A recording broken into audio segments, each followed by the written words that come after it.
Every year, we celebrate individuals who have made a significant contribution to the advancement of housing and community design here at this lecture, which also celebrates the memory of Samuel Ratensky for his major contributions to housing in New York City from 1946 through 1972. And this year is no different. We are very pleased to have Maria Vassilakou join us as this year's speaker. I want to thank the Housing Committee members, especially co-chairs Nicole Vlado-Torres and Brian Laughlin, for organizing tonight's event. And I'm going to pass things on to our AIA New York 2025 President, Benjamin Gilmartin, AIA, to do some thank yous and introduce Nicole. Thanks very much. Enjoy. Thanks, Jesse.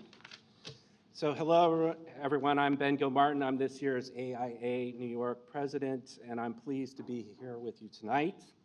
As Jesse mentioned, we are here to honor the work of individuals who have made a real impact on housing and community design.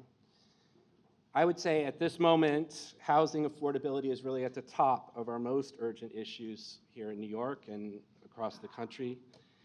While my own presidential theme, which is called CU IRL, Designing for Public Life, shines a light on the health of our shared civic, social, and cultural lives in public, I do believe there's a powerful intersection of the public realm and the creation of new and sustainable places for living in the city.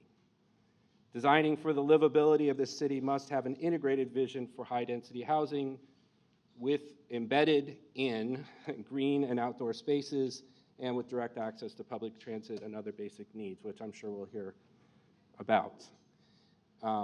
So I see that as a strong intersection between what I'm focused on this year and this topic, and I hope I can learn a lot tonight from this lecture.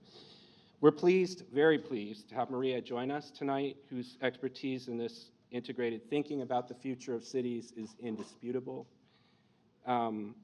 Before we make more formal introductions, it's really my job tonight to say thanks to the people who made tonight possible. So in addition to the Housing Committee, I'd like to thank our sponsors, Urban Design Forum, who are patrons. At the sponsor level, Delacour Family Foundation, Magnuson Architecture and Planning, or supporters. Datner Architects and RKTB Architects are friends tonight. We thank you all profoundly for your contributions and support to making this amazing evening happen here at the center. So with that, I'll say please welcome Nicole Vlado, our committee co-chair for the Housing Committee, to make the official introduction. Thank you so much for coming.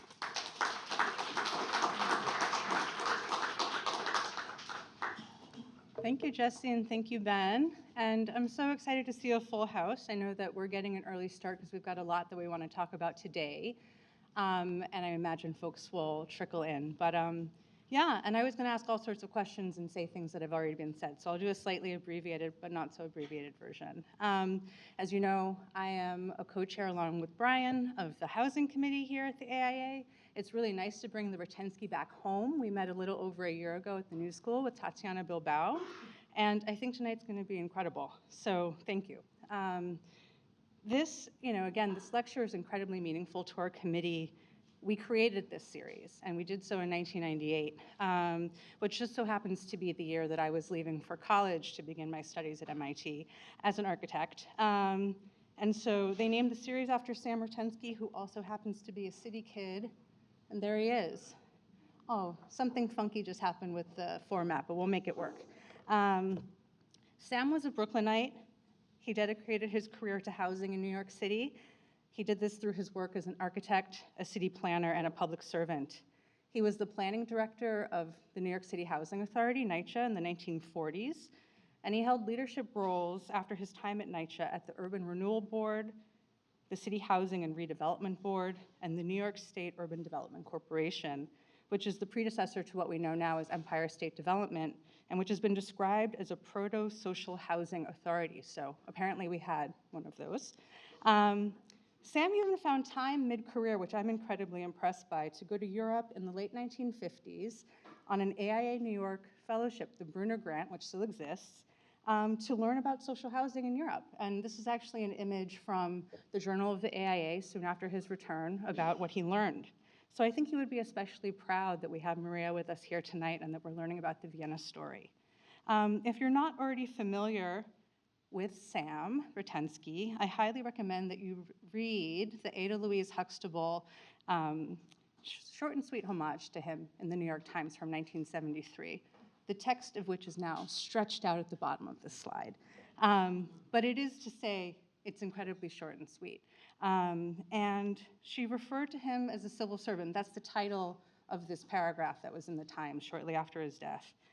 She refers to Sam as a gentle fighter.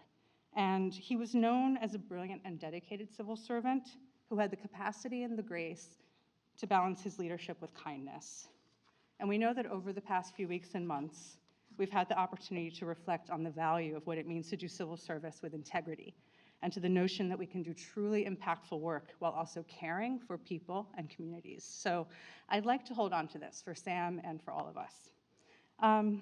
This year's Ratensky honoree, like the others before her, share Sam's commitment to make wonderful cities. And they all recognize the inseparable connection, as Ben just mentioned, between housing and livability. Each of our honorees has made contributions to the advancement of housing and community design throughout their careers. They include architects, planners, and leaders in housing like Roseanne Haggerty, Maurice Cox, Sean Donovan, Brooks and Scarpa, Tatiana Bilbao, and Lecatan and Vassal. It's no coincidence that they focus not only on housing, but affordable housing as a critical aspect of their work. We know that healthy, livable cities rely on affordable housing. It's just that simple.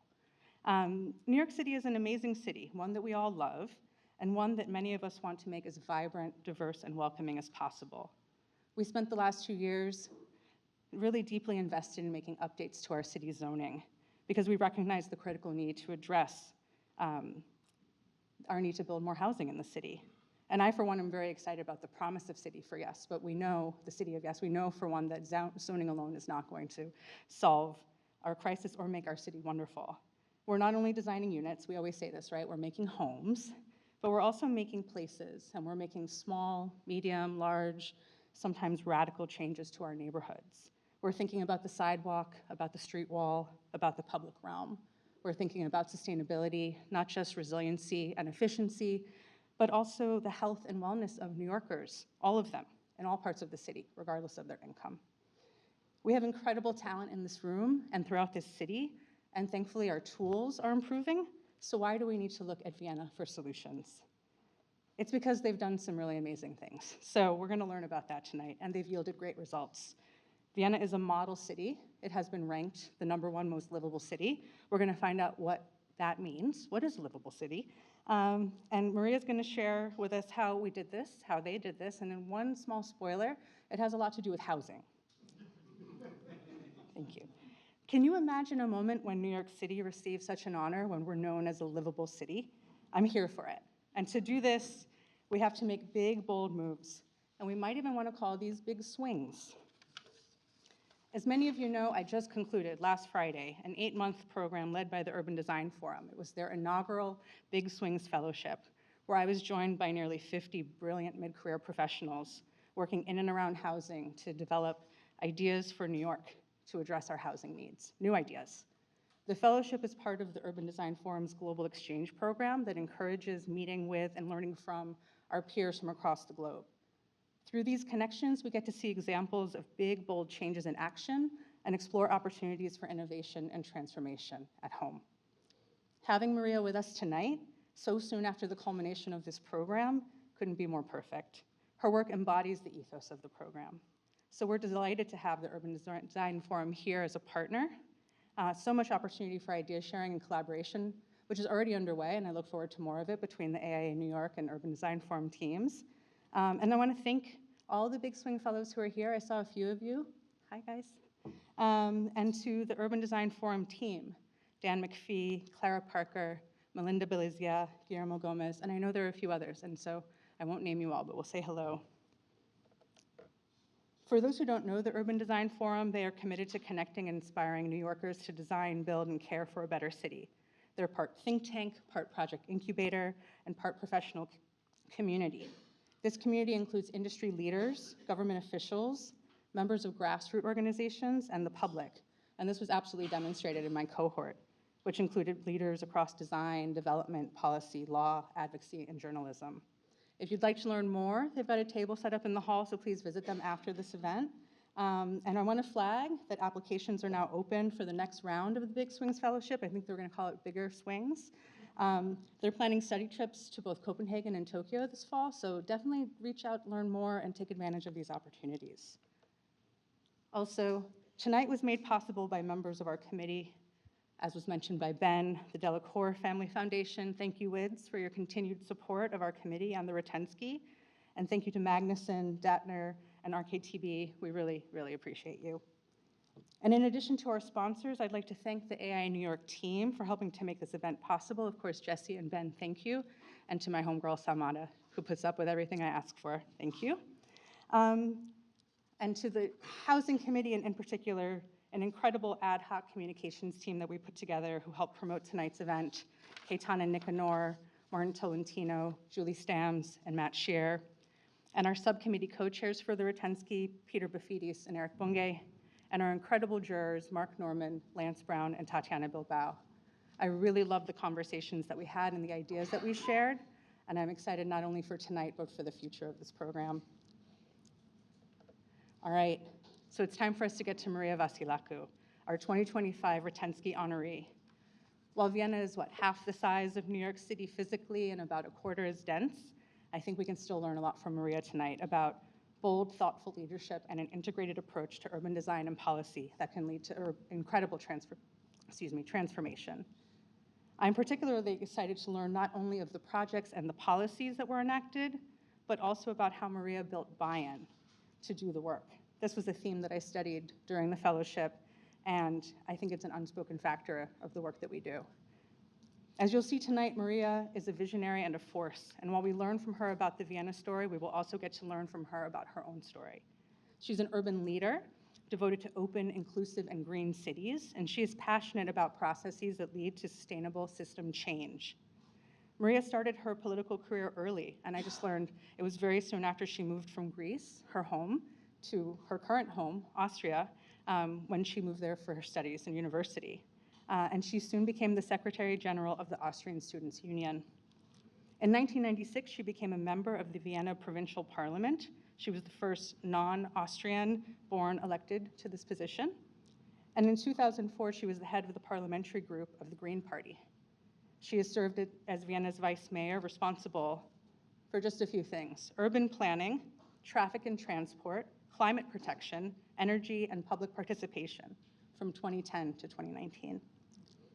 She envisioned cities as open, green, affordable, family-friendly, and diverse places for living. While vice mayor, she implemented a major transformation agenda that we're going to learn about tonight. Again, contributing to Vienna being the #1 most livable city for many years. She now works worldwide as an independent advisor on urban transformation. After leaving office, she founded Vienna Solutions, a network of experienced experts and practitioners working on complex urban projects. She shares her experience and expertise from Vienna with cities, NGOs, organizations, and corporations developing strategies, agendas, and solutions, organizing transition management and capacity building for livable, sustainable, and inclusive cities. She's also teaching at the Norman Foster Institute for Sustainable Cities, which is very exciting. And since 2019, she has served as a member of the Experts Board, which advises the European Commission on the design, implementation of Europe's mission for 100 climate-neutral cities by 2030. So tonight we'll get the chance to learn from her as well. So without further ado, let's welcome Maria to the stage. Thank you.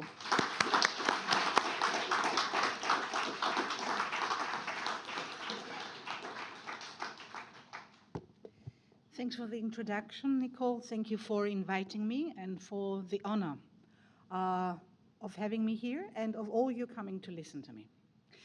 Now, without further ado, let me take you to Vienna. But before I do that, I would like to know who's been to Vienna already? Hands up.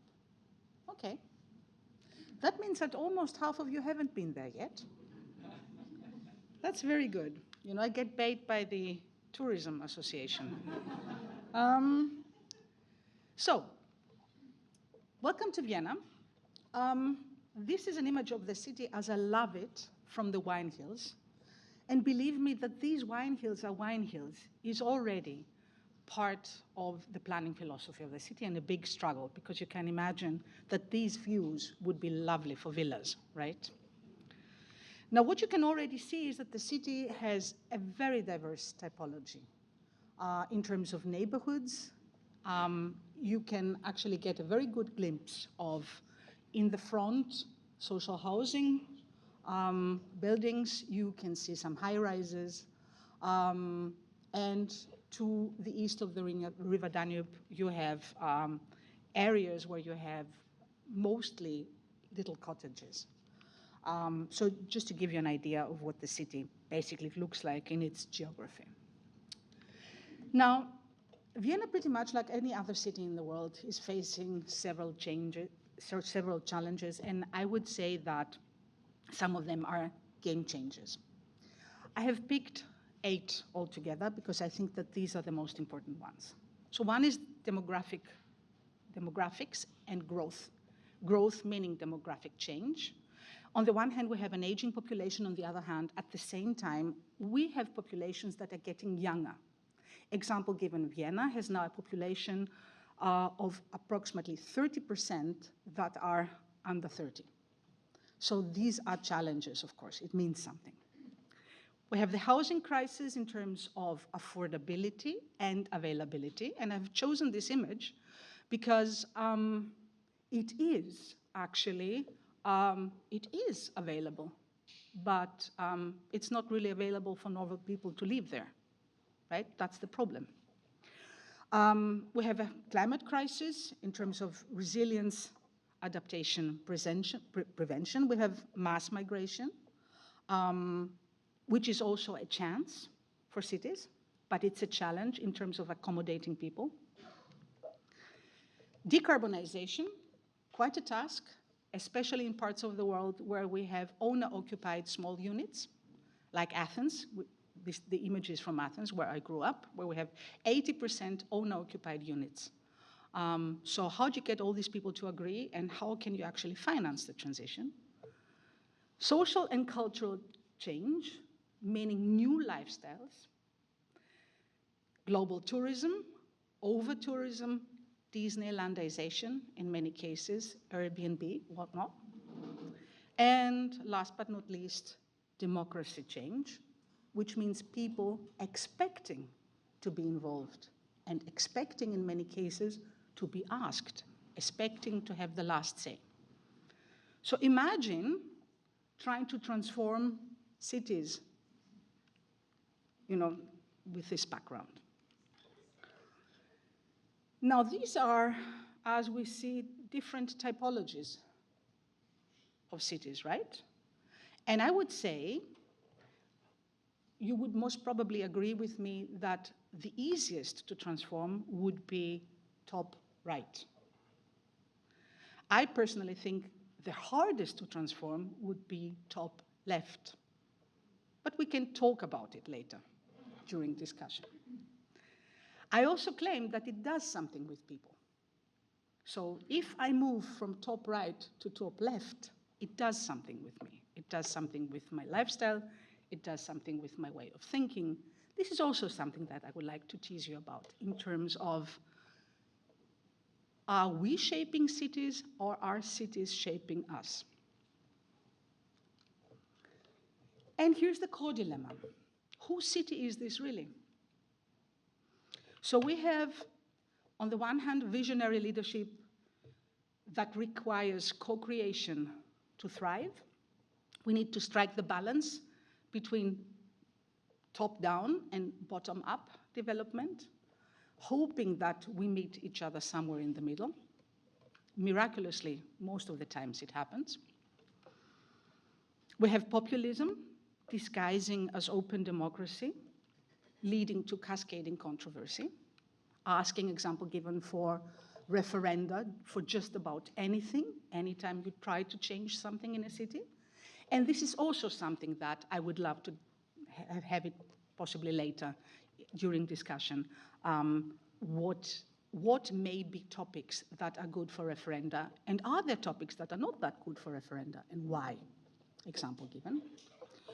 And last but not least, we have municipal silos and strong leadership that is required in order to overcome controversy also within administration in many cases. So here you can see an example of what this means. You know, having a sense of ownership over the city is lovely. Here we have a group of people protesting against a bus that they don't want to have riding through their street. And here we have another way to use the street. So this is the long breakfast, and it's a group of people in their neighborhood in Vienna who is doing this twice each month, turning, you know, transforming the face of an entire neighborhood just through this one simple action. Now, this said, here we are in Vienna, the world's most livable city.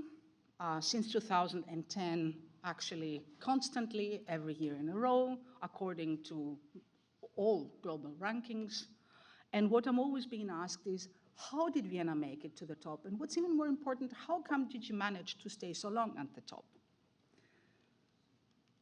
And the first thing I have to say also is, we shouldn't forget that we're a growing city. We're a rapidly growing city. We are the second most quickly growing city in the German-speaking area after Berlin. So we grow at a pace of approximately 20 to 25,000 new Viennese per year, which actually, by all means, is a small Austrian town that we have to accommodate within our borders every year. Now, I always say 20,000 new people are 20,000 new opportunities for the city. But it's a challenge because they will need to stay somewhere, they will need to work somewhere, they will need schools, they will need hospitals, they will need everything that a growing city needs. So it's all about managed growth, and it's about the decision to use growth as an opportunity for improvement and even for repair, as you will see. Now, if there's one thing to know about Vienna, then that is that it's an affordable city. And being an affordable city is its history and its DNA. So if there is social DNA in Vienna, then that is that we're a city that has the ambition and the tradition of providing a good life to everybody and not just to the few who can afford everything. So here is, why doesn't the film work now? It worked before. That is very bad because I don't know what to do. It's always like this. When I was here before, it worked. So,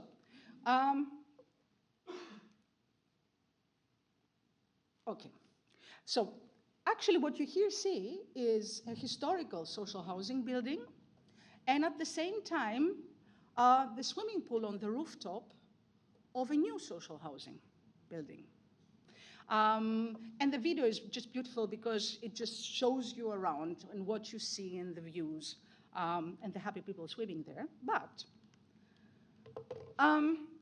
let's start by explaining that when we talk about Vienna's social housing model, we should think of 100 years of social housing tradition.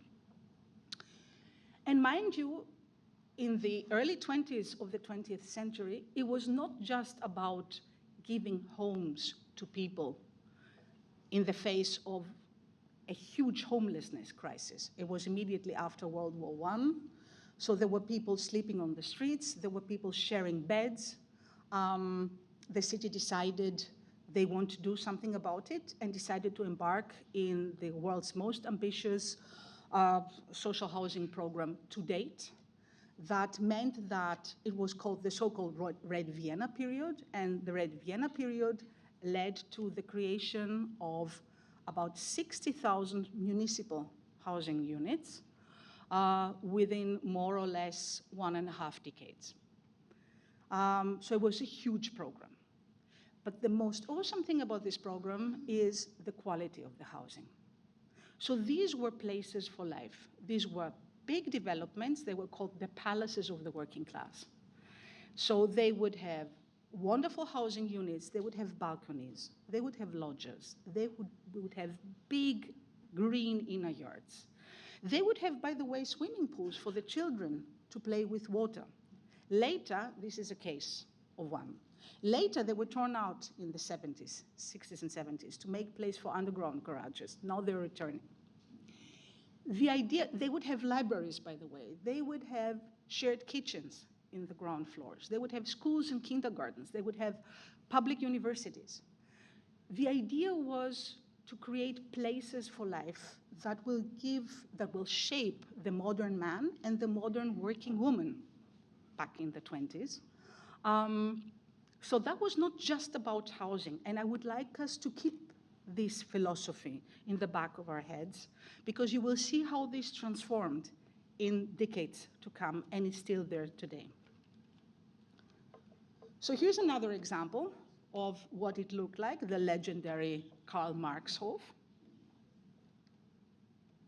Here's an example of what it looks today, and I think what's most impressive is the figures. After 100 years of social housing tradition, 62% of all Viennese live in either municipally owned or subsidized social housing units. There's a multitude of non-for-profit social housing providers. Right now in Vienna, it's about 50 of them who are active. The city spends more than 500 million per year for the housing budget alone. And it has a very active land policy that we will be looking into in a minute.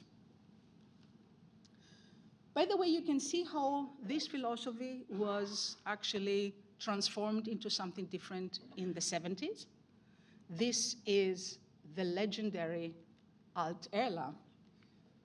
So really big, bad, modern, you would say, but that's not true.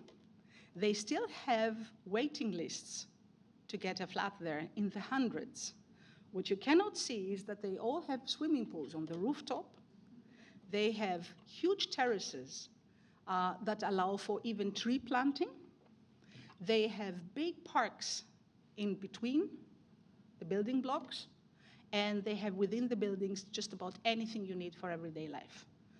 So seminar rooms, a small theater, everything, just about everything. You must imagine that they're like a small city, plus a metro station leading directly there. Now, talking about figures, you can see that Vienna is a city of renters. So it's not about ownership. 75% of the Viennese population is actually renting. And as said before, over 60% is living in municipally owned or subsidized housing units. And these 100 years of social housing history have led to a very even socioeconomic distribution. So you will have no areas whatsoever where you have only villas without having social housing projects in between. And you will have no areas where you have only social housing without having small houses and free market housing in between. What is also very interesting to know is that because migrants did not have access to social housing for most of the time, so access was provided some decades ago, the historical parts of the city that are quite central were the welcoming areas for migrants. So where you see the pink blocks, this is where migrated population lives predominantly, which means that other than example given as in Paris or London, where you have the well-off living in the central parts of the city and the migrants living somewhere in the outskirts and then having to possibly ride for 2 hours to access resources. In our case, we have migrated population at the heart of the city with access to resources, which means that the integrative power of Vienna, I think, has a lot to do also with this part of its history. Now, the city aims at 7,000 additional subsidized housing units per year. And this image is one that I love. The house with the pink balconies example given is subsidized housing, whereas this, let me see if I can make it, this one here, example given, is free market housing. So you wouldn't be able to say, if you're in an area, which is which. I would actually go so far as to say that in most cases, subsidized housing will be higher quality in terms of architecture and also in terms of materials. Now, all of this is basically the result of a three-pillar model. First of all, the land needs to be affordable. And we can't be talking about social housing if the land is not affordable. So at the heart of any social housing model, I believe, should be a very active land policy. Second of all, there's a subsidy for construction per square meter. And this subsidy comes as a loan. It's a long-term, low-cost, low-interest loan. So social non-for-profit housing providers will receive this loan. They have 25 to 30 years to pay it back. And as said, this is a subsidy for construction per square meter. The rent resulting from this is always a real cost-oriented rent. So it is basically what it really cost to construct this building, plus land costs.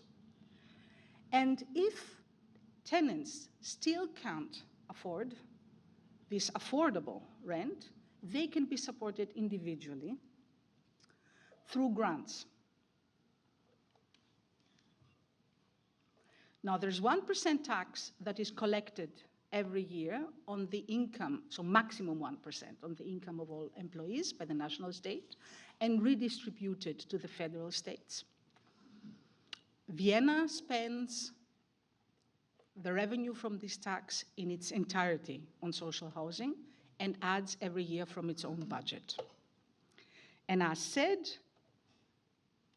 we have in this case a revolving fund where we put this money. We take money out of this fund to provide subsidies as long-term loans. So we always have also money returning to the fund and then reusing it for social housing again. I mentioned before that we have a very active land policy, and I would like to return to it now. At the heart of this very active land policy is a very, very bold piece of politics, let's put it this way.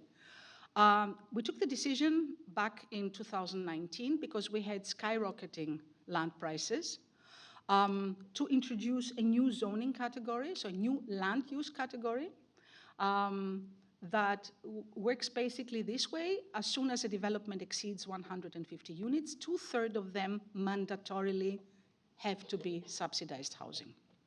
Now, this is extremely bold. I don't know of any other place in the world that would have such a bold policy. But you could deal with 15%, 20%, 25%, 30% perhaps.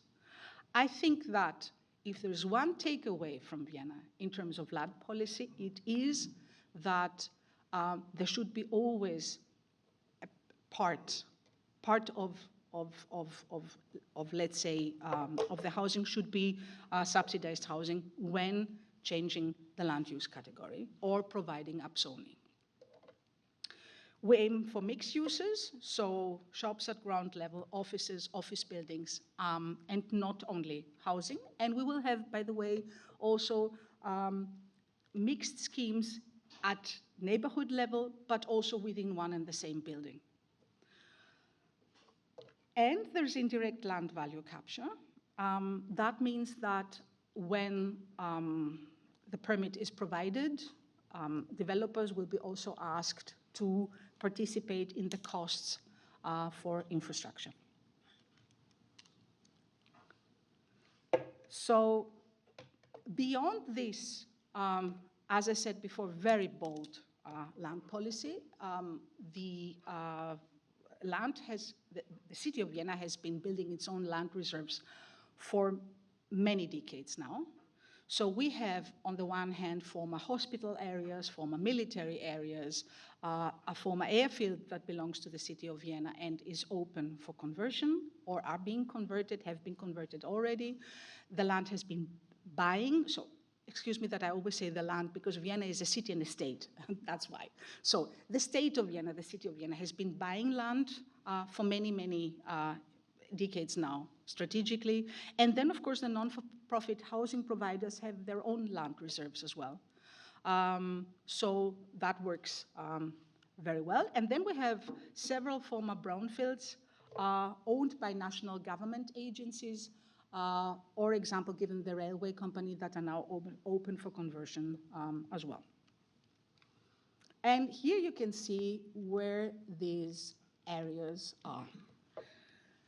Now, we're in the privileged position of disposing of several brownfield areas that are open, as I said before, for redevelopment, and they are quite centrally located, not in all cases, but in most cases, which of course means that infrastructure costs are not that high.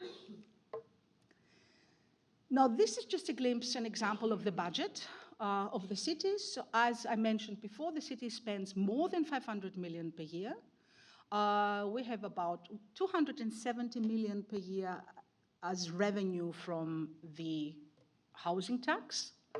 And you can also see that the city spends about 100 million per year on grants for people who still can't afford the rent and will need individual grants.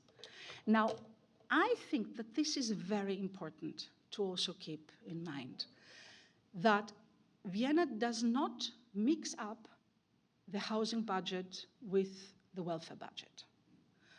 So by providing that rent is real cost rent means that social housing is always a robust business case. It always works financially. And if people still, as I said before, can't afford, they can be supported, but they can support it individually through the welfare budget. And if you ask me what is one of the secrets of Vienna's success, it is by not confusing, by not mixing up these two budgets. Why? Because if you don't charge real cost rent, but you charge rent according to people's income, you end up always in a situation where people claim that the housing, that social housing is not a business case, which is not true. And it is targeting middle class. So you can see current net income limits. 75% of the Viennese population qualify for social housing. It's housing for everybody. It's housing for normal people. It's housing for people like you and me. Only 25% of the Viennese population, the ones who earn really a lot, don't qualify for social housing. That means it doesn't have stigma. And there is a variety of schemes. Mostly it's rent. It's not about ownership. And this way, the city has a housing stock that is growing. The city has taken the decision to never sell off any of this housing stock, but to grow it every year. As already mentioned, aiming at approximately 7,000 additional units per year. And if it is ownership, then it is ownership of shares, but not of a unit, which then means, of course, that these units can never enter the speculative market, because once you decide to move out, you give your shares back to the collaborative, you get your money back, but the unit is then given again as a social housing unit to somebody else. Now we move on towards quality. So here's an example of a collaborative housing project. These are projects that are designed by the tenants themselves and are very well known for the high quality, not only in terms of architectural quality and materials, but also in terms of inclusion.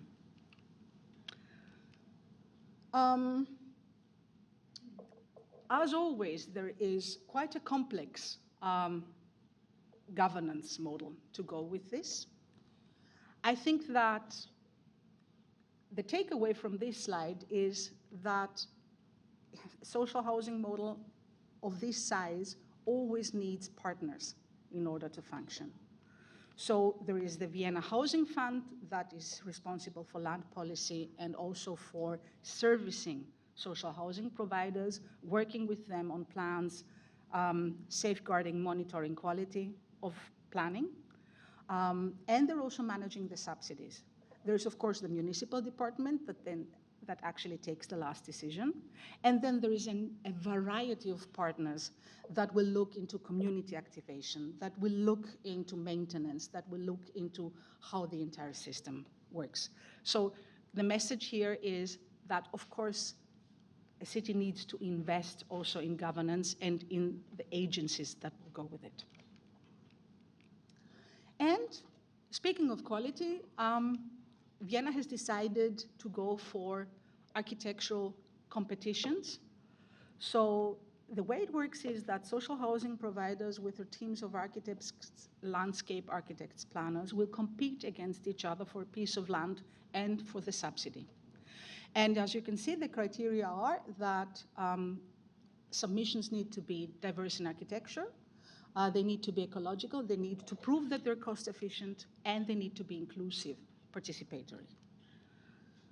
So here you can see, let's say, a little bit more in detail how these criteria work. Let me tell you that both the criteria of inclusion and participatory planning, as well as the criterion on ecological sustainability, have unleashed innovation in a way that we hadn't expected it ourselves in the last 2 decades. So here's an example of a project example given that did not win the architecture competition. And I love showing it because, of course, if they didn't win, we always have to ask ourselves, who won, right? How good were they? So here are the takeaways from part 1 of today's lecture. Social housing in Vienna is the result of a variety of limited profit developers who are basically cooperatives, so public plural partnerships, who will involve tenants as owners, co-owners, shareholders. There's a municipal housing fund managing land and subsidies in one place. There's a revolving fund. Subsidies are loans, and if somebody still can't afford their individual grants. And rents are real rents reflecting construction costs, not tenants' income. And all of this results, as said, in a wonderfully robust, high-quality model that has no stigma. Now, moving on to the second part of today's lecture,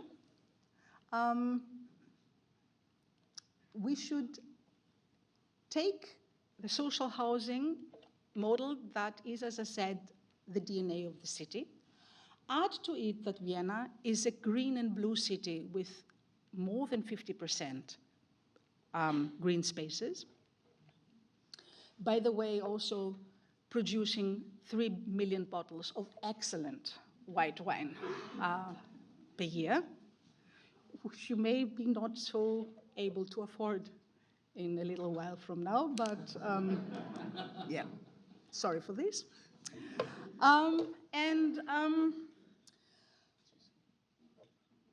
Here's an example that I brought with me. That's the Danube Island. And it's again a way to convey what Vienna is in terms of its DNA. It's about affordability, and it's about giving things to the people. Now, this island has not been there always. It's an artificial island. It is a flood protection, by the way, project that was created in the late 70s and early 80s. It's at a length of 24 kilometers, providing sandy beaches on both sides. And what is important is that the city took the decision to do it without giving it free for development, for real estate development, in order to refinance it. The decision was to finance it on behalf of the national government and the city, to provide a new space for the Viennese to enjoy life, so a recreation area.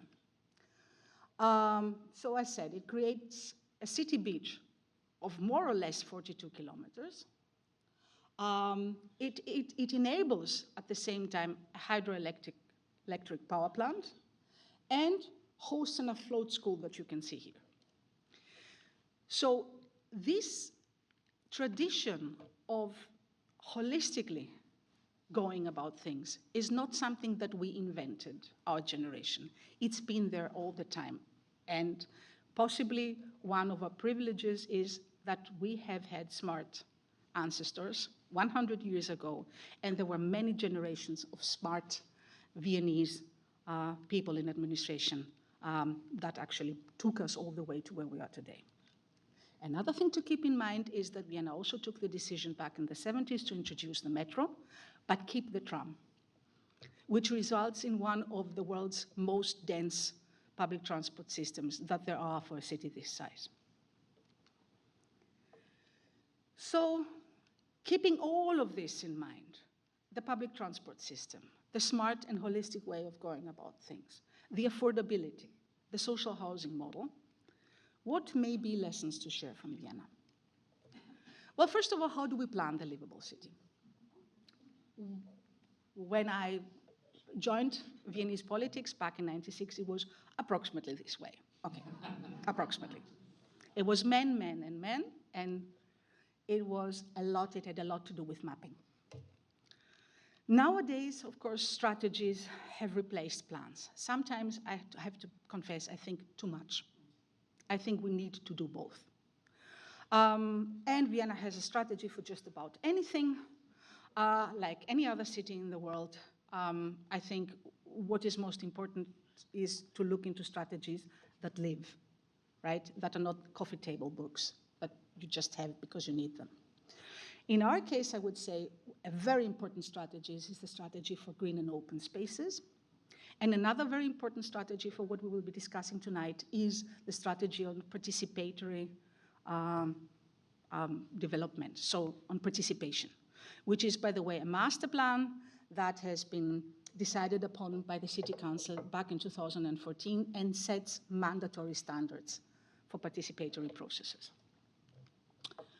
And here is example given, the key sentence of Vienna's Smart City Strategy, where you can see again the same philosophy, where we said we want to be a city that provides maximum life quality to everybody while consuming as little resources as possible through constant innovation. But I've been talking about life quality and livability all the time, and I think that we should always ask people, what is it that you really mean when you talk about livability? And the answer that we have given to this question was, we want to be a city that's good for children. So life quality is a place that's good for children. And you might ask why? You know, why children? And the answer is because what we wish for ourselves is what we wish for our children. So we want our children to grow up in a healthy and safe environment. We want them to be able to move around freely and play. We want them to have access to nature. We want them to be able to play with water, perhaps. And all of these things are things that we love for ourselves as well. Now, if we're not able to provide these things at the heart of our city, what happens is that when couples know that the first child is arriving, we'll say, now we have to move to the suburbs to give our children a happy childhood, right? So that's where they end up living. Again, it's very drastic, but once they're there, let's not talk about them. That means cities growing as endless carpets of little homes. I grew up in such a city, Athens, right? And once they're there, this is where they really spend the rest of their lives. Trying to bring the kids to school, trying to go to work, etc. So we said we don't want to do it this way. We want to do it the other way around. We want a dense, compact city, providing maximum life quality. So all of these qualities at the heart of our city. So we want to be a city that's good for children, because a city that's good for children is good for us all. And it's good for every generation. It's a barrier-free city. It's a gender-fair city. It's a caring city. It's an inclusive city. And mind you, this approach towards children's needs as a planning philosophy is a newer development, or let's say a sequel of what the city has been doing since the mid-90s, where a group of pioneering women introduced gender-fair design, which leads more or less to exactly the same results. So you may call it gender-fair, you may call it children-centered, family-friendly. In the end, it's about caring, and it's about realizing that we're not all the same, that we have different needs, and that focusing on people's needs, and specifically on children's and young families' needs, may lead, as I said, to results that make people happy and produce cities with happy faces. Now, this has been here as well in Vienna. What you see is from the 30s, and it is the so-called children's city, which is, so it's been there already, and it gets reinterpreted and returns. That's what it may look like in the already built parts of the city. And here is what it is in a nutshell. So the threefold strategy of Vienna is affordability, livability, as defined right now, community. And by combining these three pillars, we arrive at the results that you will be seeing. By the way, what you see here is an artificial lake.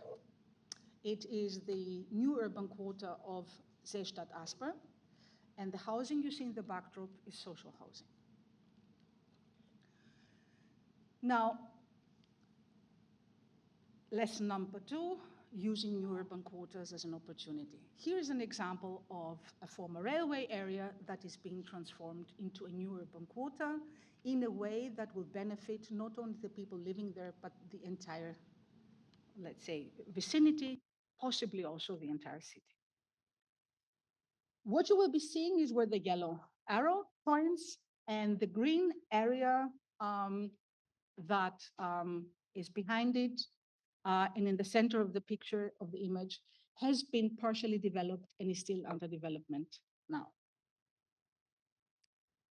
Let's start with, first of all, anything wrong here?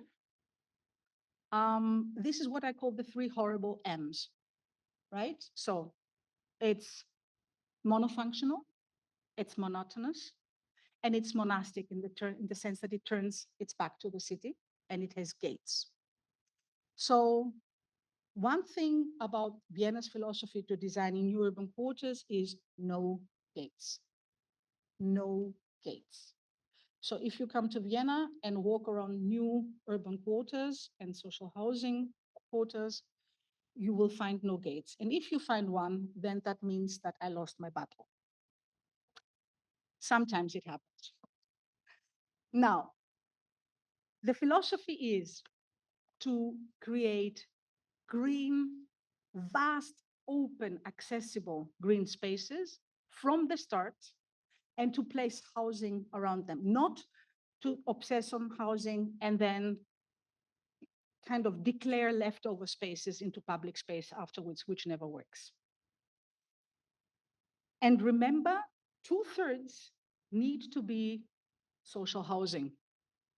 So social housing is at the heart, subsidized housing is at the heart of new urban quarters that are dense and around vast green spaces, allowing for diverse uses, by the way, planting large trees from the beginning. There's a focus on cycling and walking on the surface. There is always high-level public transport access, example given metro, within walking distance. And car parking is always in collective garages that will be at the edges. They will be, by the way, overground, not underground, so as to make sure that they can be converted for other uses if they're not needed at some point. The second reason, though, why they're done this way is for saving the budget, saving money, that we will give back to the people in other ways, as you will see in a minute. So there's a broad social mix at quarter level, and as I said, a mix of uses. So no pajama cities where people go only to sleep, and no tie cities where people go only to work. Always both of these together. And there's an active mobility policy at quarter level that will go with designing every new urban quarter. Just to give you an example, it will be usual to greet new tenants with an annual card for public transport, so as to encourage public transport use, since they have a metro station in most cases in front of their doors. We always introduce collaborative housing projects. These are smaller projects in size that have been designed by the tenants themselves, because we have found out that they will function as community magnets. So people have spent 2 years to 3 years designing project altogether. So they are already an active community when they arrive. And since these kind of projects always have community rooms on ground floors, they will then organize local community straight from the beginning. And the money that we save by not doing underground garages up under every building, we give back as, example given, with swimming pools on the rooftops, which are not seldom, they're not the exception. So this is why social housing in Vienna is actually, in terms of quality, architectural quality and amenities, something that where almost everybody aspires to being able to live in one of these projects. And we see to it that we have lively ground floors. So clearly, because social housing providers have been reluctant to introduce shops on ground floors, we had long discussions and we jointly decided to change the building code and introduce mandatory ceiling heights for ground floors, so as to make sure that we have shops and ground floors and other kind of community uses, social uses, sometimes housing as well, but not secondary uses like garbage rooms, to give you an example. And all of these ugly walls that will mean that, of course, it will be, nobody will have a reason to walk, right? They're the death of lively street level. We always provide space for community action. So here's an excellent example of community gardening within a new urban quarter. And we always introduce multi-generation school campus buildings that will open up on the green space. Invite, by the way, prominent Viennese architects to design the schools, or young architects. So there are also young architects competitions. It has also proved to be that these school campuses, all of them have very high architectural and also ecological properties, so in terms of efficiency, etc. But the idea is that they open up on the green space so that the children can walk safely to school and back. And speaking of state of play, there's constant innovation. So it's not a coincidence that Vienna is #1 in passive standard in multi-story buildings, and they're all social housing buildings. We have introduced energy zoning a couple of years ago, and the city has a roadmap to climate neutrality by 2040. Let me say that one aspect of being successful with this roadmap is that it is much easier to decarbonize if 60% of the housing stock um, is in more or less the hands of social housing corporations or the municipality itself, as opposed to example given Greece or Italy or Spain, where we have all these small unoccupied units. Now there's mobile citizen involvement to go with this. And what we have started doing several years ago is to go where the people are. So what you see here is a tent. It's a mobile tent with an exhibition that provides room for participatory processes on the inside. And the Lego table that you see in the backdrop is not for children to play, it's for people to experiment with mass and space. Now, this tent will be in parks, it will be in front of metro stations, it will be where people are, as opposed to this, right? Anything wrong here? I mean, I was there. And that's the way we used to do it around 2011. So inviting people to a school, possibly a public building with a confrontational setting, and in the evening, and then wondering why no young people are there, no young families are there, no women are there, right? You end up having only a couple of very angry men who are against everything. We've learned a lot. So here's an example of an excellent process done on public space in front of the metro station, and it is even gender fair. So the results of what was said by women and men were documented separately, together but separately, so as to make sure that we actually reflect needs in a much more representative way. But who's still missing here? Yes. So in this case, we involved actually the children of nearby schools. And this resulted in a wonderful design for Reumanplatz, which is, by the way, right now, an excellent example also of redoing public space to also accommodate the needs of girls. Very, very beloved and populated by girls. Now, we support community action to activate local communities and to get them into participatory processes. And here's an example. So that was a summer, by the way, cinema event. These people all took part in a large participatory process to produce the master plan for the new urban quarter of the Northern Railway Station. You can see that they opted for very high density in order to preserve as much of the green space as possible.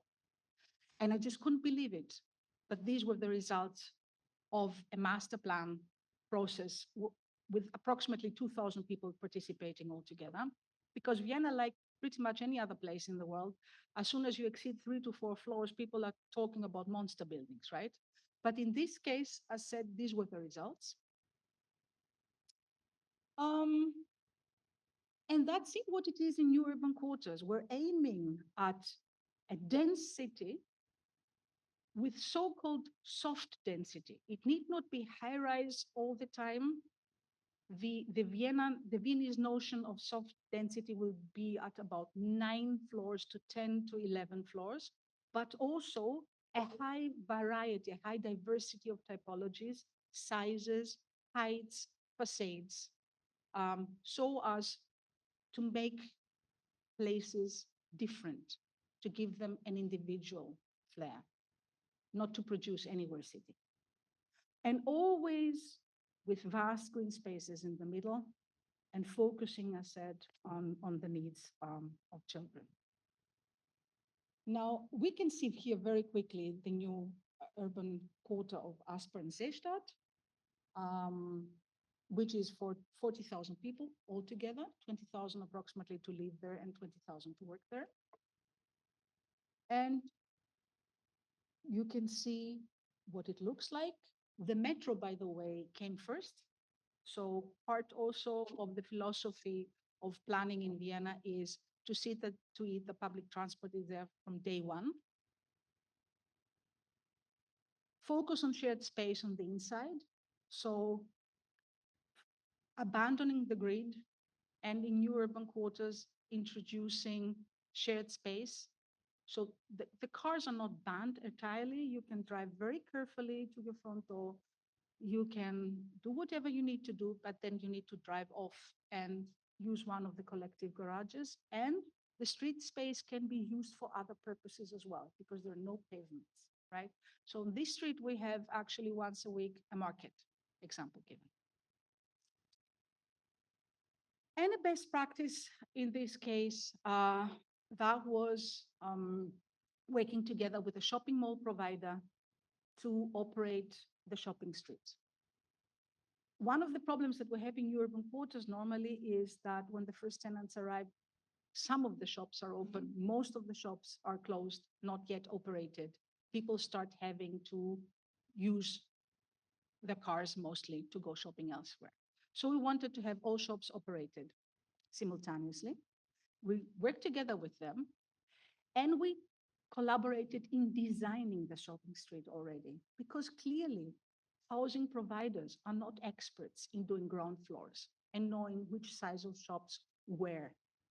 So we planned it together with them, and then they operated it.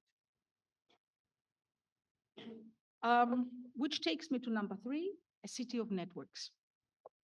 The idea, as I said before, is to use new urban quarters of an opportunity, and that means creating additional green spaces, connecting these to already existing green spaces via green boulevards to create a network of green and open spaces spanning through the entire city.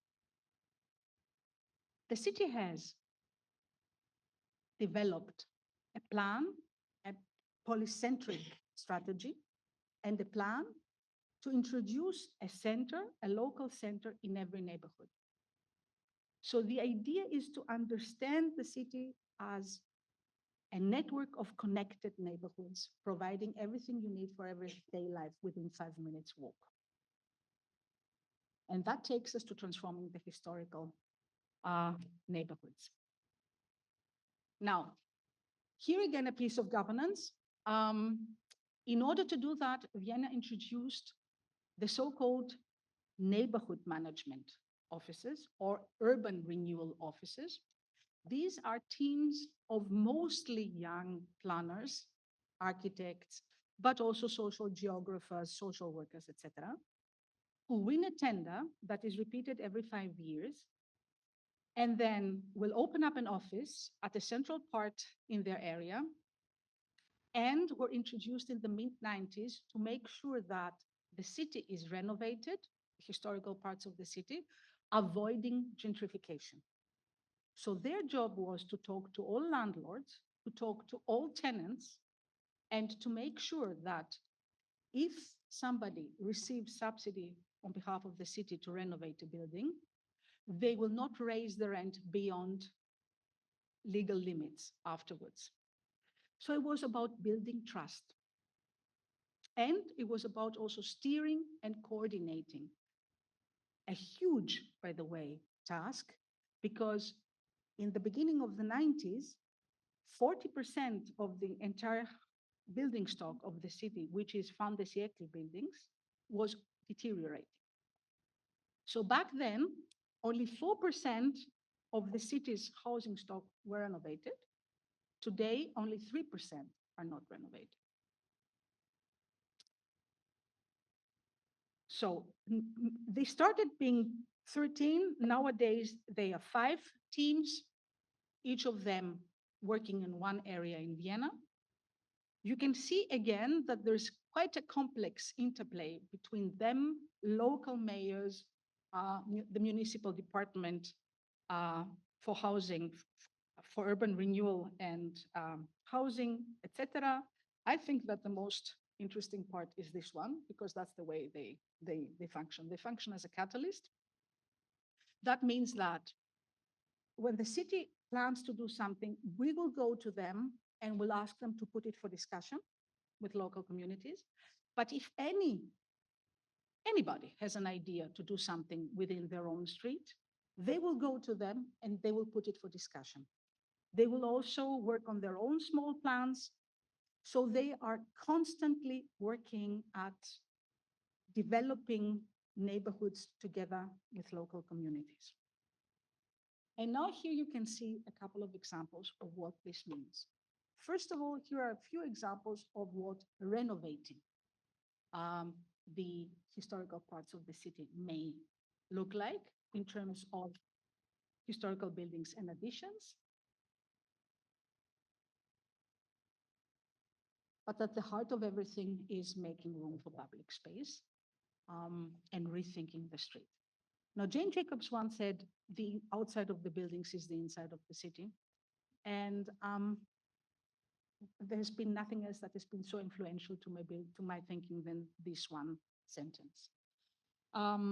If the city materializes in public space, and if this is where we actually get to see each other, to meet each other, to interact, to get inspired, that means that we have to rethink the street. But in order to be able to rethink the street and to allocate street space for other uses, we need a public transport system. Now, Vienna, as I said before, has one of the world's most dense public transport systems that there are. And this actually enables us to do something that is at the heart of everything, and that is to reallocate space. Actually, when we think about cities, I think the most valuable thing in a city is space. It's a limited edition. Now,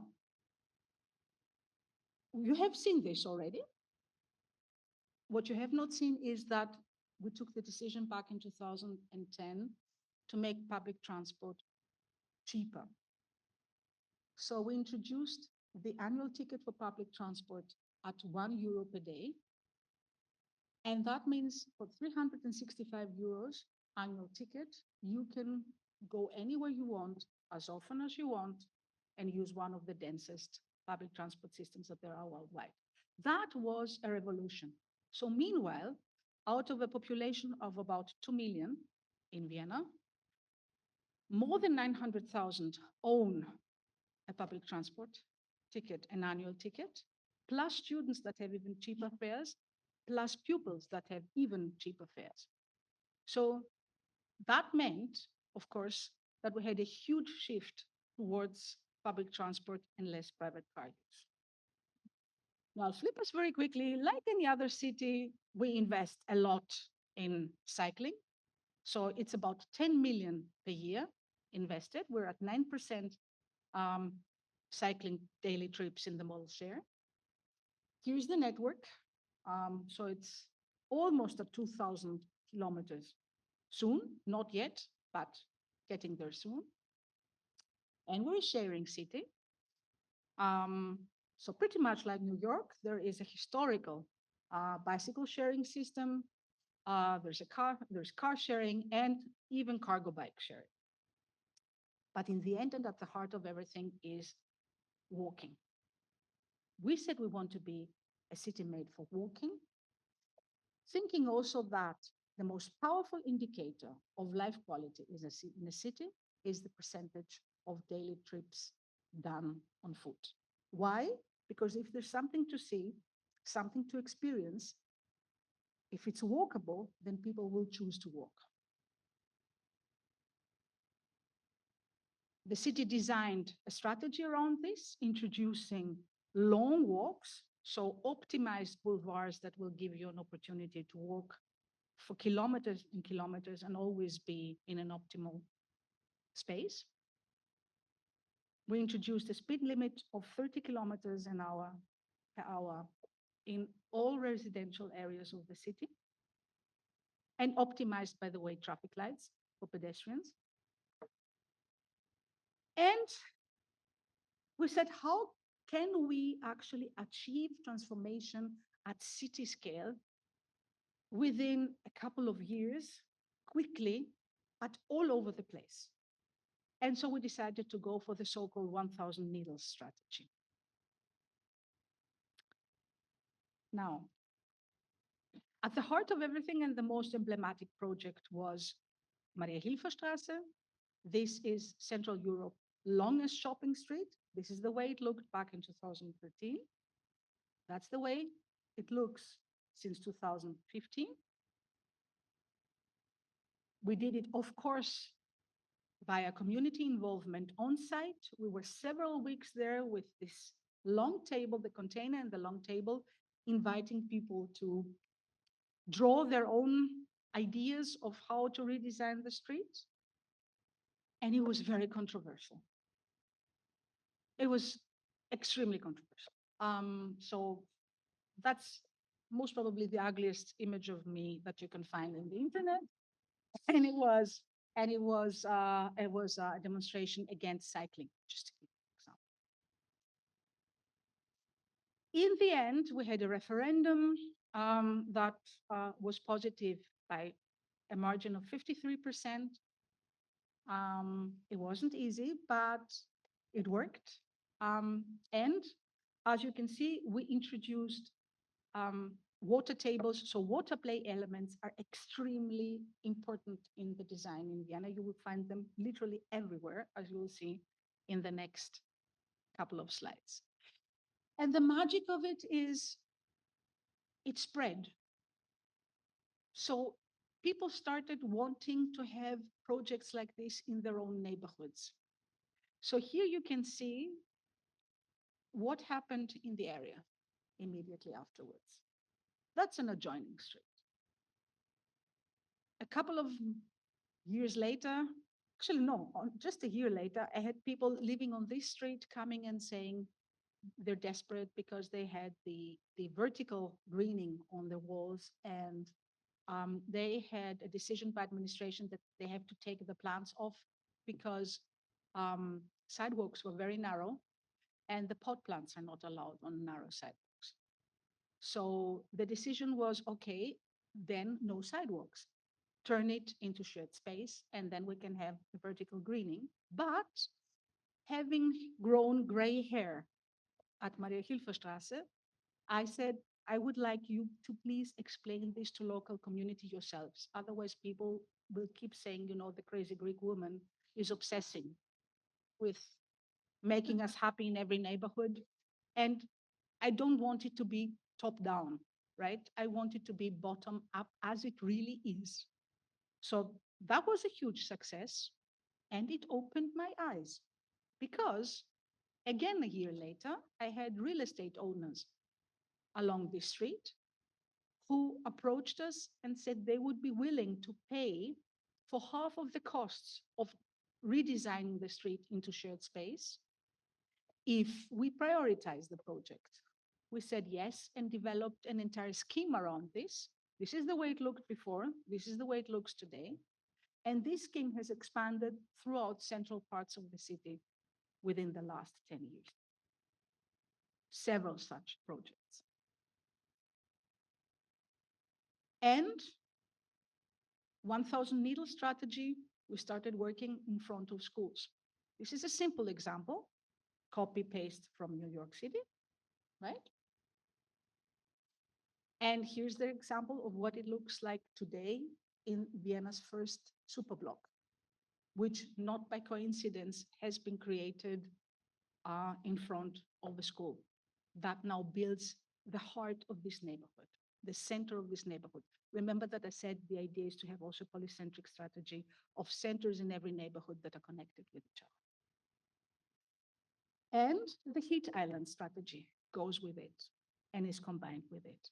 So identifying all heat islands and producing a mitigation strategy for each and every one of them, resulting in all of the projects that you will see here and here and here.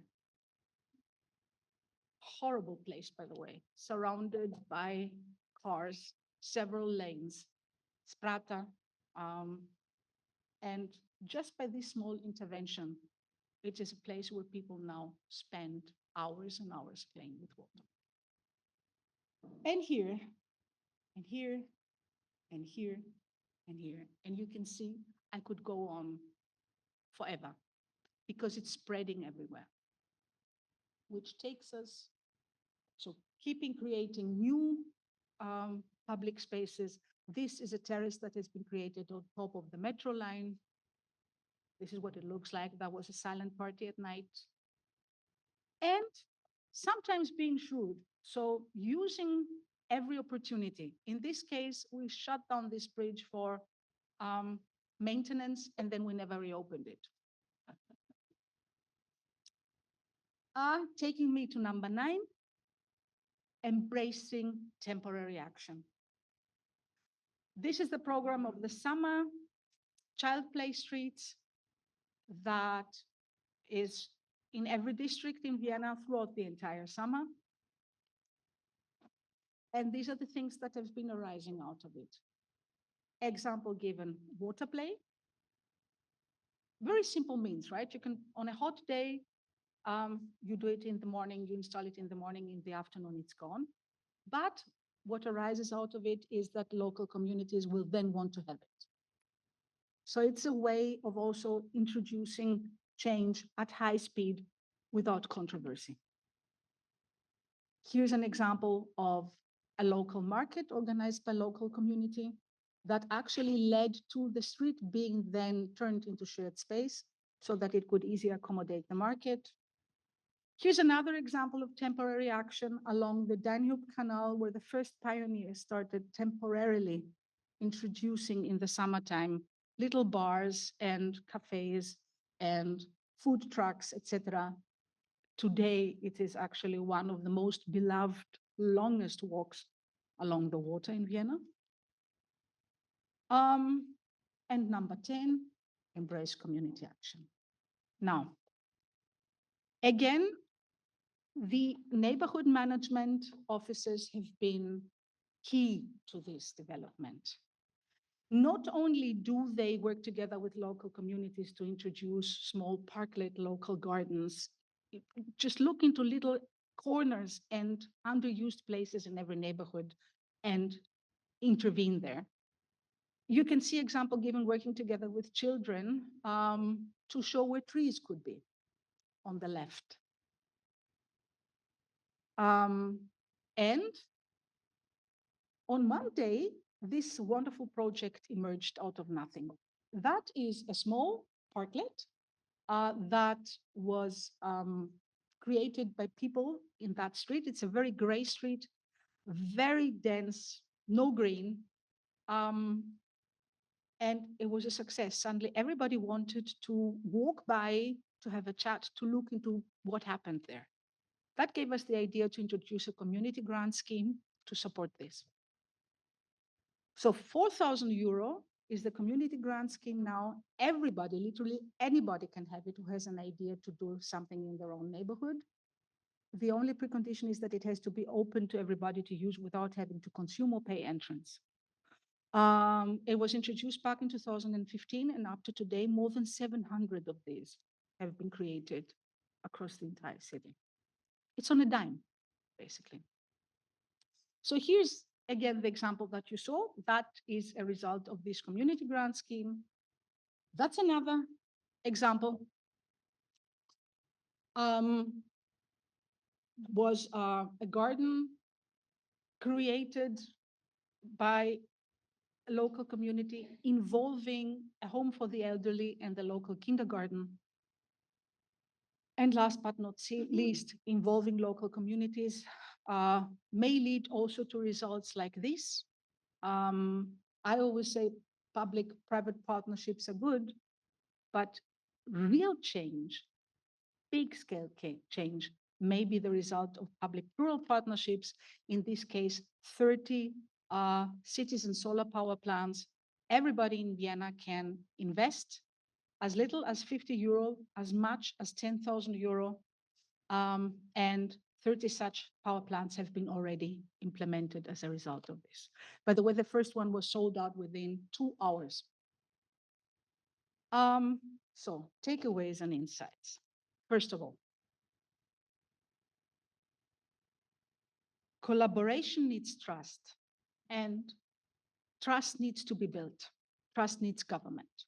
Also, transformation, let's say vision and commitment, may come from the top, although it's not necessarily the top always. Speaking of leadership, I don't believe that leadership has something to do with the top. Leadership has something to do with each and every one of us deciding at a certain moment, I'm going to do something about this. At this moment, we're taking leadership. So let's say that leadership is one thing, but long-term, large-scale transformation requires an entire ecosystem. That means, again, we need trust and we need a governance to build this trust. Second, it's about thinking networks. It's about thinking big and acting here and now. And even if it is that small, but connecting the dots to networks.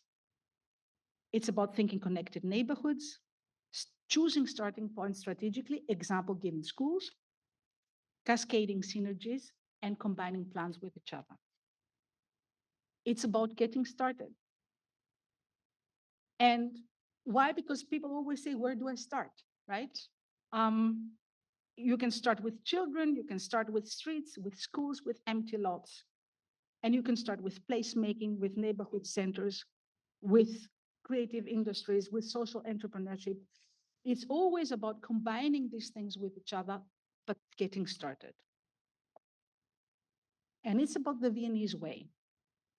Now, the Viennese way is density, affordability, livability, ownership of critical infrastructures, flexibility, networks and connections, co-creation, community involvement, civil society as a partner, and urban transformation, care and repair.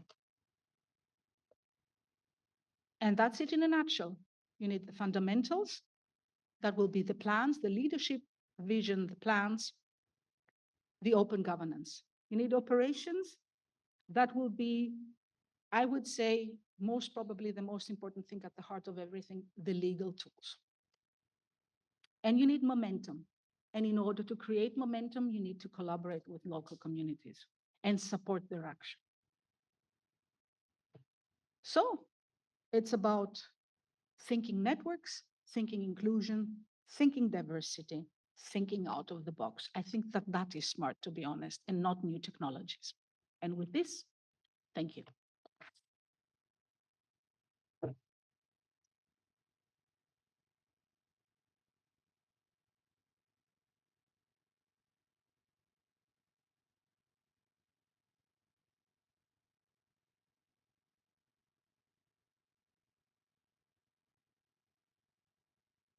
Okay. So first, I would encourage you to take a deep breath. That was a lot. And I want to thank you on a couple of different levels. One, I'd like to thank you for being so generous with your time. But two, I really appreciate how you embraced this lecture. We said, and for everyone in the room who is not on the phone call, we said that this was going to be an audience of practitioners. This was going to be an audience of professionals, and that you don't have to necessarily simplify things. You can come at us with the nuts and bolts, and you absolutely did that. I mean, I think every single one of these 130 slides, yes, give or take, we could take an hour and dissect and take all the lessons learned from there. So I really appreciate that. And I also, lastly, I want to thank you for presenting all of this amazing work that you've done and all the collaborations and people that you've worked with. From the standpoint of almost putting it back in our lap, right? This was not a, hey, look at what Vienna did, this, look at what an amazing city it is, which it is, but it's all the different kind of nooks and crannies that you took us through and the lessons that you learned and put them back in the audience's lap, especially with those last couple of slides of, okay, now it's your turn. Now it's everyone in this room's turn to go back to your own city, whether it's this one or Vienna or some other place. and help make that city a better place. So I think those three things for me really jumped out right away as being incredibly rich and really made this such an amazing lecture. So thank you for all of those things. One of the other things that I thought was quite notable, a lot of times people will talk about work that they've done in other places, and it's very easy for us to, as New Yorkers, to kind of quickly look and say, ah, well, we can't do that here, or we don't have one of those, or that would never happen. But the thing that really struck me about a lot of the things that you talked about as being part of the models for affordable housing in Vienna, we actually have the makings of here in New York City. We too have an incredibly dense public transportation system. We too, for all of those in the room who are currently working on the myriad of RFPs out there, we too have a very robust competitive system, which I think has started to generate some really interesting architecture and social housing. So the question becomes, what is it that we still aren't getting? You know, it's like when we look at the Viennese model, what is the kind of the secret sauce that even though we have some of the foundational pieces, we're still not achieving some of the amazing outcomes, certainly from an affordability standpoint, and arguably in a lot of pockets from a livability standpoint that you're achieving in Vienna. So without putting that question to you, I would posit the theory, I guess, that I think it has to do with two things, and I think they're interconnected. The first is you showed how there was a lot of, to be overly simplistic, there's a lot of mixing. You emphasize the priority placed on mixed use, the emphasis placed on mixed income, mixed tenure, intergenerational, so that it isn't this sort of, okay, this housing, this neighborhood, this building is only going to be for one population or one type of person or one income level. So I'd like to ask you to talk a little bit more about whether or not you see that as being kind of foundational or integral, and why that's important.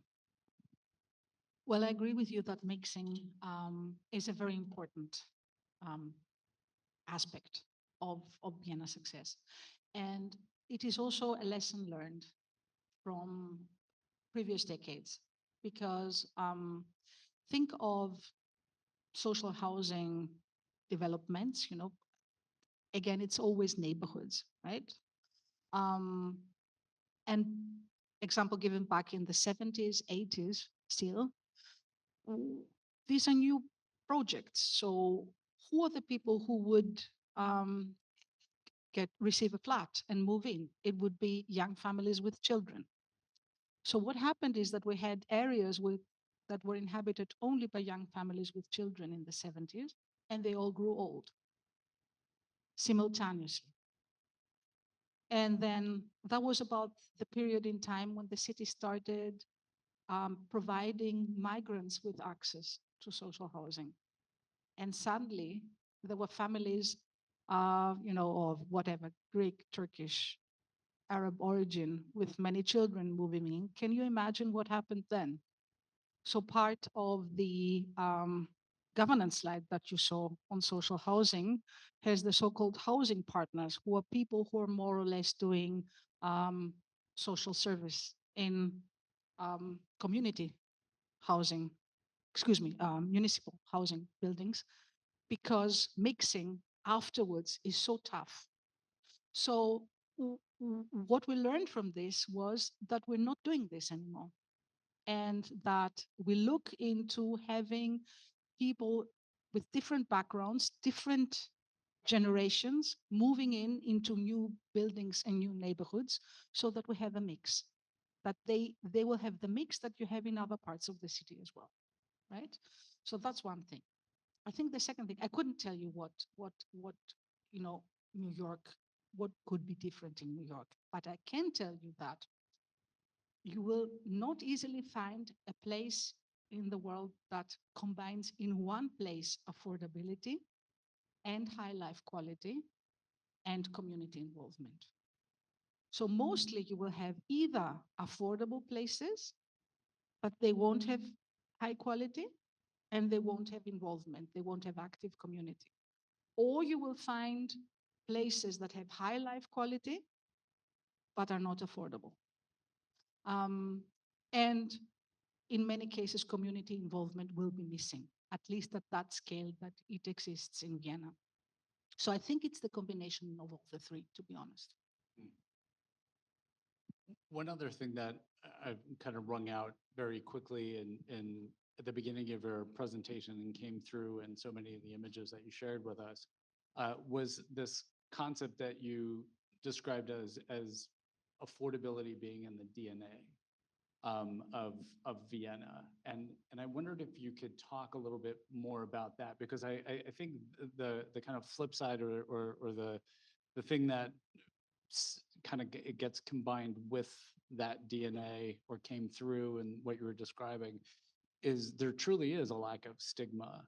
And I think certainly in the United States, that is something that a lot of the folks that are in this room work very hard to sort of unravel. And I think I'd be really curious to hear how you think that those two things potentially go together, and what are some of the lessons that you have learned in terms of unraveling that stigma? Okay, I think it's rooted in Vienna's history. So Austria was an empire. And after World War I, suddenly it wasn't. Not only that, I mentioned before, terrible housing crisis back then, homelessness crisis. And 1921 or 22, the first social democratic, so actually socialist mayor back then. So the city understood itself as a place where working class, the new working class should be shaped. I have echo, right? So yes, thank you. So as a place where the new working class should be shaped. So the idea was to see to it that there is very high life quality as they understood it back then, paired with affordability, so that, as I explained also in the beginning, it's not about just giving people a roof over their heads. It's about shaping the new working class with a sense of ownership, with pride, with a sense of belonging, and with strength. Now, this is, let's say, an idea that I think exists until today, although, of course, transformed, as always, through history. And it is not a coincidence that Vienna has had social democratic mayors always since the early 20s to date, except for the very brief Nazi period where there were no elections. So thinking of what is it really? When you analyze it, you realize that at the heart of everything is social housing, is this social housing model. That is social housing for us all, for everyday people. And also at the heart of it is that, as I explained before, 75% qualify for it. So it's not housing for the vulnerable groups, for them as well, but actually it's about housing the mass with quality. And that's it, why it is in the DNA of everything. So to make a long story short, I think the best quote is one of a conservative Austrian chancellor, Wolfgang Schüssel, who once said, ironically, that all I know of in Vienna are socialists. So there are conservative socialists, there are red socialists, there are green socialists, but in the end, they're all socialists. Okay, he was cynical and he was right, I think.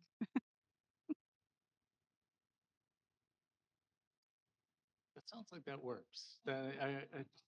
No, but I really mean it. If you look into what the city is, and if you look into different parties and different political parties and movements, I think that nobody would start discussing why do we need social housing or should we sell it off?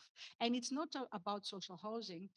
There is another person in Austrian politics, a vice chancellor, who lost his job over example being filmed while saying that he would contemplate selling Vienna's water system, so privatizing it, right? So there is really a DNA within the city that says housing affordability is one thing, and then safety of key infrastructures. And that is not only Vienna, that's Austria. So if you look into it, Austria is a federation. It has 9 different states. Every state has their own electricity company. There are, there is an idea of preserving things you need for everyday life and for the state to function, to keep this in the public hand. They are, of course, today working, all functioning as companies, but these companies belong 100% in terms of shares to the public hand. I recently heard a fascinating interview with Chef Andreas, who's doing a lot of amazing humanitarian work right now in the Middle East. And um, the interviewer asked him, when you go home, what do you make for yourself at night, for dinner? And he said, usually peanut butter and jelly, which I thought was fantastic. Um, for someone like yourself who has done such amazing work to make Vienna the most livable city that on the planet, what other cities get you excited? And you don't have to say New York. It's okay. It's okay. Well, let's start with New York. I think there's 2 things that gave us great inspiration. One was the Mini Piazza program from New York and working with color, working with simple means, working temporarily, and then seeing to it that you turn temporary into permanent. That was great inspiration. It was always good to be able to argue with New York, by the way, because and saying if they can do it in New York, we can do it as well. Because in Vienna, the first reaction was, please no experiments, right? So the second source of inspiration was the High Line, and it still is. Now, other places, lately Paris with their School Streets program, which is awesome. Let me think of another place. For sure, Copenhagen, on the one hand, with their bold plan to become climate neutral by 2025, which they didn't make. But still, I think it's much better to have ambitious goals and not reach them quite in time than to set goals so low that you can, easily just step over them. So for one thing, Copenhagen for that, and also because they have a wonderful urban growth plan that looks like a hand. If you have a time to look into it, please do it. They have a wonderful strategy of developing the city further. And let me give you a last example. The small city of Groningen in the Netherlands has been a source of inspiration. They want to become climate neutral by 2030. And what they did was to create a plan where they actually subdivided the city in 130 neighborhoods and created a plan, a transition plan for every neighborhood together with the people.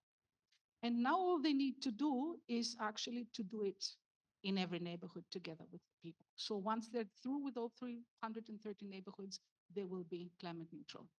I personally think that this is most probably one of the safest way to reach large-scale transformation in a city. To look into every neighborhood and to have a plan for every neighborhood.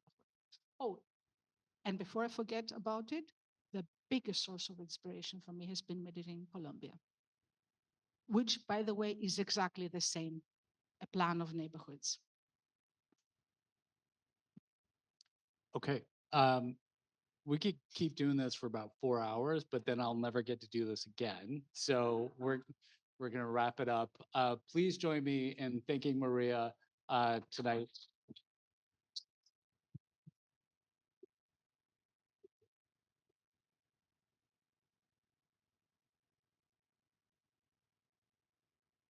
And again, thank you to the center, thank you to the Ratensky jury, and thank you to all of you for coming out and spending the evening with us. Good night.